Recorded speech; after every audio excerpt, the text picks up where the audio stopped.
राधे राधे भक्तों, आज हम आपको एक ऐसी अनमोल और कल्याणकारी जानकारी देने जा रहे हैं जो आपके जीवन को एक नई दिशा देगी और आपको शाश्वत संपत्ति यानी श्री हरि के चरणों की प्राप्ति का मार्ग दिखाएगी। आप सभी भक्तजन बड़े प्रेम से जिज्ञासा लेकर आए हैं कि कैसे एकादशी का व्रत किया जाए, क्या खाया जाए और क्या नहीं, जिससे आपके जीवन में धन दौलत की वर्षा हो और आप करोड़पति बने। यह कामना स्वाभाविक है क्योंकि हमारी बुद्धि मलिन हो गई है। हम भगवान की तरफ भी चलते हैं तो यह सोचकर चलते हैं कि हमारा काम बन जाना चाहिए, हमारी भौतिक कामनाएं पूरी हो जानी चाहिए। लेकिन बच्चा, ये विचार करके देखो, जो व्यक्ति धनी है, जिसके पास संसार की सारी संपत्ति है, पर वह भगवान से विमुख है, तो वह तो बेचारा है। वह अपने पूर्व सुकृत को भी भोगों के द्वारा नष्ट कर रहा है और आगे उसके लिए खाली कुछ नहीं है, उसकी दुर्गति पक्की है।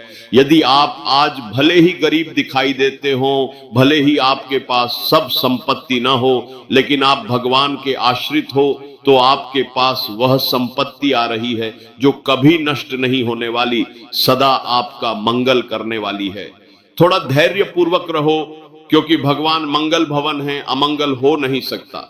इसलिए आज हम आपको जिस पर्व के बारे में बताने जा रहे हैं, वह केवल एक तिथि नहीं, बल्कि आपके इस भगवदाश्रय को और दृढ़ करने का परम पावन अवसर है।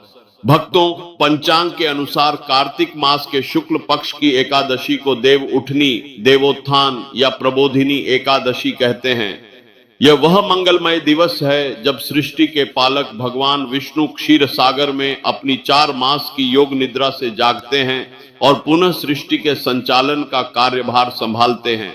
4 मास तक जो शुभ कार्य, विवाह, गृह प्रवेश, मुंडन जैसे मांगलिक संस्कार वर्जित थे, जिन्हें चातुर्मास कहते हैं, वे इस तिथि से पुनः प्रारंभ हो जाते हैं। यह केवल देवताओं के जागने का दिन नहीं है, बल्कि हमारे अंदर की सुप्त भक्ति और विवेक के जागृत होने का भी पर्व है। हमारा यह शरीर, जिसके पीछे हम रात दिन भागते रहते हैं, जिसके लिए हम नियम तोड़ते हैं, यह देह बच्चा व्याधि का मंदिर है। यह शरीर मायाकृत है, यह 5 भौतिक तत्वों से बना है।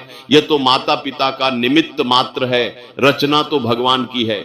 यह शरीर कब साथ छोड़ दे, कब किडनी फेल हो जाए, कब दिल ब्लॉक हो जाए, कोई नहीं जानता। इसीलिए सबसे प्रार्थना है कि समय की कीमत को पहचानो। समय निकला चला जा रहा है, यह वापस नहीं आएगा। एकादशी का व्रत करने का मुख्य उद्देश्य ही यही है कि हम शरीर की आवश्यकताओं को कम से कम रखें और उस समय को आध्यात्मिक लक्ष्य की पूर्ति में, नाम जप में खर्च करें। इस पावन तिथि पर किया गया कोई भी कर्म, जप, तप या दान कभी भी निष्फल नहीं जाता, हमेशा लाभ ही लाभ प्रदान करवाता है। बस आपकी श्रद्धा और निष्ठा सच्ची होनी चाहिए। वर्ष 2025 में श्री हरि प्रबोधिनी एकादशी का पावन पर्व 8 नवंबर शनिवार को मनाया जाएगा। भक्तों को यह स्पष्ट रूप से जान लेना चाहिए कि एकादशी का व्रत और भगवान विष्णु की विधिवत पूजा इसी दिन संपन्न होगी। पंचांग के अनुसार एकादशी तिथि का प्रारंभ 8 नवंबर 2025 को प्रातः 09:12 बजे होगा और इसका समापन अगले दिन 2 नवंबर 2025 को प्रातः 7:32 बजे होगा। उदया तिथि को आधार मानते हुए व्रत 8 नवंबर को ही रखा जाएगा। पूजा के लिए जो सबसे उत्तम काल है वह है ब्रह्म मुहूर्त, जो इस दिन प्रातः 04:50 से 05:41 बजे तक रहेगा। इसके अतिरिक्त अभिजीत मुहूर्त 1142 से 1227 तक और अमृतकाल 1117 से 1251 तक रहेगा। भक्तों को इन शुभ कालों में भगवान विष्णु की पूजा अर्चना, दीपदान और मंत्र जप अवश्य करना चाहिए। यह वर्ष इसलिए भी विशेष है क्योंकि ज्योतिषीय गणना के अनुसार इस दिन रवि योग, ध्रुव योग और सबसे महत्वपूर्ण हंस महापुरुष राजयोग का संयोग बन रहा है। ये योग केवल भौतिक सुख नहीं देते, ये आपकी आध्यात्मिक तपस्या को बल देते हैं, आपके अशुभ कर्मों को शीघ्र नष्ट करके आपके हृदय को शुद्ध करते हैं, जिससे भगवत प्राप्ति का मार्ग सरल हो जाता है।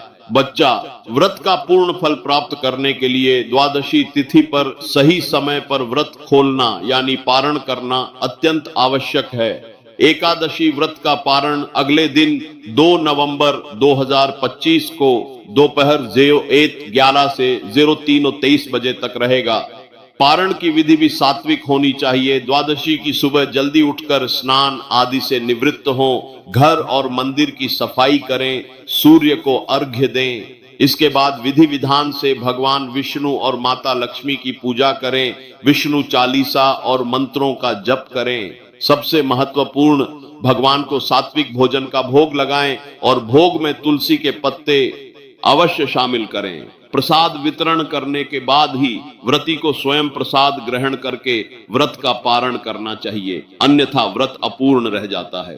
अब हम बात करते हैं उस सबसे बड़े भ्रम की जो आप भक्तजनों के मन में है कि देव उठनी एकादशी पर सर्व पितृ अमावस्या का योग पड़ रहा है और इस दिन पितरों के लिए क्या करना चाहिए। बच्चा, यह जान लो कि वर्ष 2025 में सर्वपितृ अमावस्या की तिथि 8 नवंबर को नहीं पड़ रही है।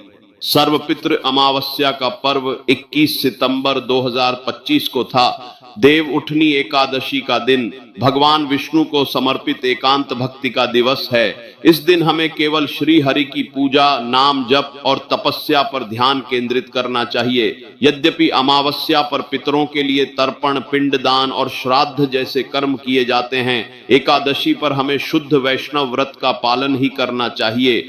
इस दिन हमें किसी भी प्रकार के वाद विवाद से बचना चाहिए, किसी के बारे में गलत नहीं सोचना चाहिए और काले रंग के कपड़े भी धारण नहीं करने चाहिए। अपनी मानसिक स्थिति को शुद्ध और शांत बनाए रखना ही इस व्रत का परम लक्ष्य है।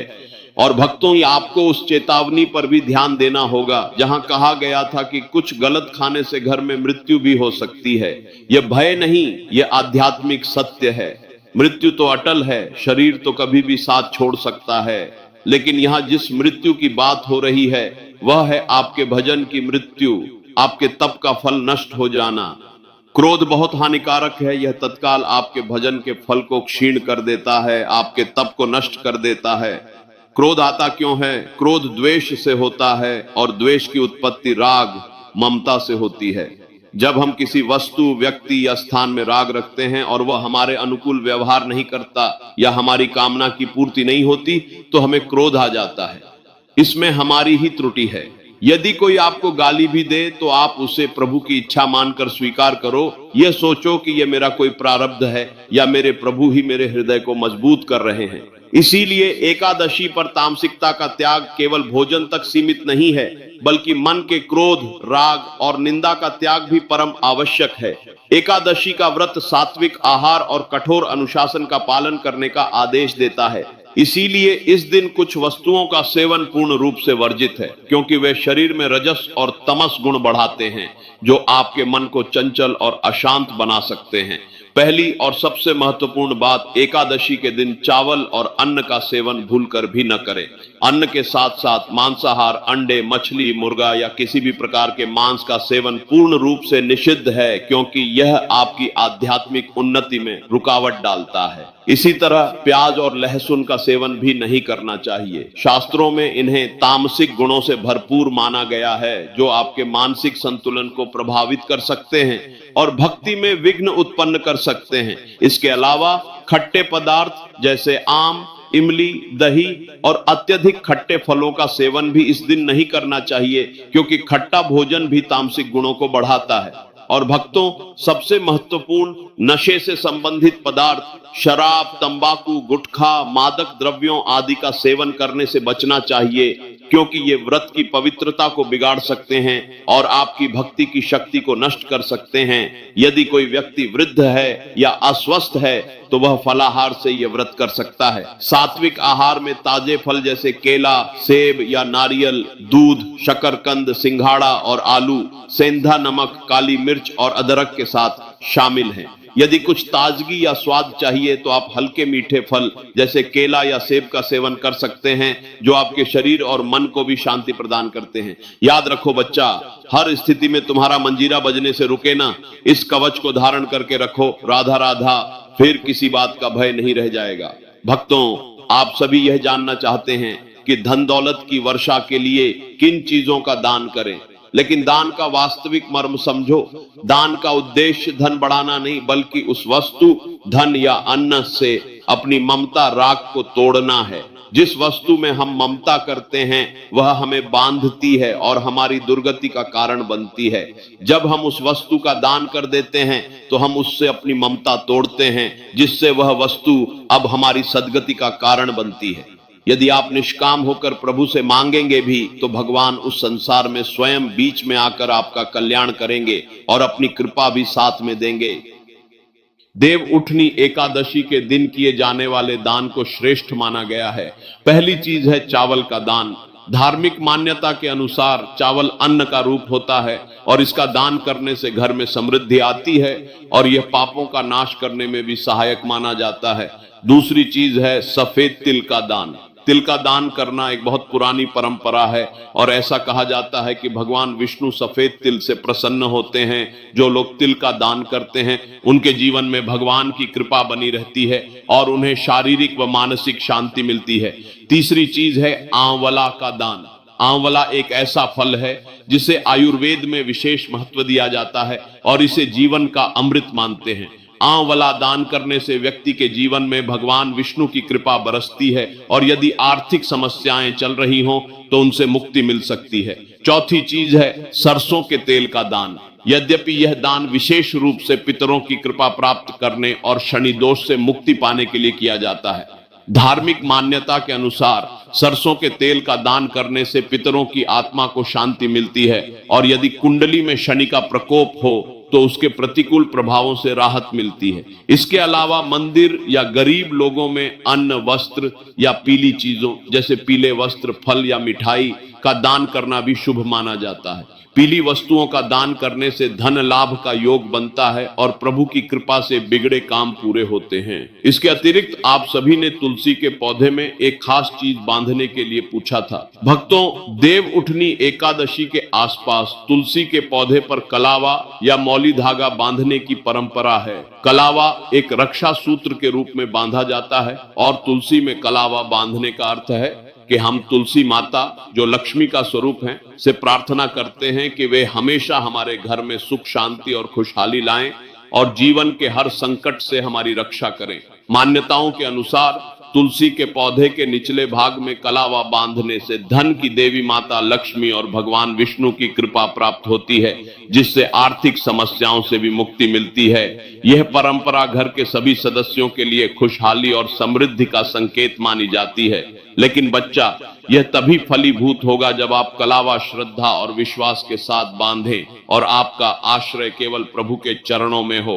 भक्तों, देव उठनी एकादशी के अगले दिन यानी कार्तिक मास की द्वादशी तिथि को तुलसी विवाह का महापर्व मनाया जाएगा। वर्ष 2025 में यह पर्व 2 नवंबर रविवार को मनाया जाएगा। यह उत्सव सृष्टि के पालनहार भगवान विष्णु शालिग्राम स्वरूप और माता तुलसी लक्ष्मी स्वरूप के दिव्य मिलन का प्रतीक है। मान्यता है कि इस दिन तुलसी विवाह कराने वाले व्यक्ति को कन्यादान के समान महान पुण्य प्राप्त होता है। यह विवाह दाम्पत्य जीवन में प्रेम, सुख, शांति और समृद्धि लाता है। इस दिन घर में तुलसी के पौधे को विशेष रूप से सजाया जाता है। मंडप बनाकर फूलों, दीपों और रंगोली से सजावट की जाती है। तुलसी माता को चूड़ी, साड़ी, फूल और श्रृंगार की वस्तुएं अर्पित की जाती हैं। तुलसी के दाहिनी ओर भगवान शालिग्राम जो विष्णु जी का स्वरूप हैं को रखा जाता है। फिर दोनों को गंगा जल से स्नान कराकर तुलसी पर सिंदूर और शालिग्राम पर चंदन लगाया जाता है। पूजा में मिठाई, गन्ना, सिंघाड़ा, तिल और पंचामृत का उपयोग किया जाता है। ध्यान रखें, तुलसी विवाह में चावल नहीं चढ़ाए जाते। पूजा के अंत में तुलसी और शालिग्राम के 7 फेरे कराए जाते हैं जैसे किसी पारंपरिक शादी में होते हैं। तुलसी विवाह दाम्पत्य जीवन में प्रेम और स्थिरता का प्रतीक है और अविवाहित लड़कियों को भी योग्य जीवन साथी की प्राप्ति होती है। तो भक्तों, ये जान लो कि जीवन का अंतिम लक्ष्य क्या है। यह धन दौलत नहीं, जीवन का अंतिम लक्ष्य है भगवत प्राप्ति। आप भले गरीब दिखाई दो, भले आपके पास सब संपत्ति न हो, लेकिन आप भगवान के आश्रित हो तो आपके पास वह संपत्ति आ रही है जो कभी नष्ट नहीं होने वाली। हमारा जीवन का अंतिम जन्म होना चाहिए। यह तभी संभव है जब हम पूर्ण रूप से भगवदाश्रय हो जाए। यह स्थिति है जब धाम कृपा करते हैं तो हृदय द्रवित होकर बहा घूमता है, प्रेम में हृदय छलक आता है। सावधान रहो, समय की कीमत को पहचानो। व्याधि मंदिरम शरीरम, किडनी फेल हो जाए, दिल ब्लॉक हो जाए, कितने प्रकार के रोग हैं और एक बार जहां रिपोर्ट आई कहें खत्म खेल, भजन साधन सब खत्म। इसीलिए बिल्कुल तैयार रहो, जैसे आर्मी का जवान बॉर्डर पर तैयार रहता है। हर समय तैयार रहो। राधा राधा नाम जप जिसने पकड़ लिया तो भगवान उसकी जिह्वा पर नाम जप के रूप में विराजमान हो गए। नाम केवल निष्पाप कर ले, वासना रहित कर ले, फिर आपको रूप ईश्वर का दिखने लगेगा। गुरु कृपा से ही वह नेत्र खुलते हैं जिनसे भगवत दर्शन होता है। तब आपको पता चलेगा कि जिस भौतिक संपत्ति के पीछे आप भाग रहे थे वह कितनी क्षण भंगुर थी। विश्वास कर लो, मंगल भवन भगवान है, अमंगल हो नहीं सकता। हम सब भगवान के अंश हैं। थोड़ा धैर्य पूर्वक रहो, भले तुम्हें थोड़ी परेशानी दिखाई दे, लेकिन जहां तुम्हारे अशुभ नष्ट हुए तुम्हारा मंगल ही मंगल होगा। ये बढ़िया अवसर मिल गया है जो हमें सत्संग और श्री धाम का आश्रय मिला है। अब हमारे जीवन का अंतिम जन्म होना चाहिए। राधा राधा।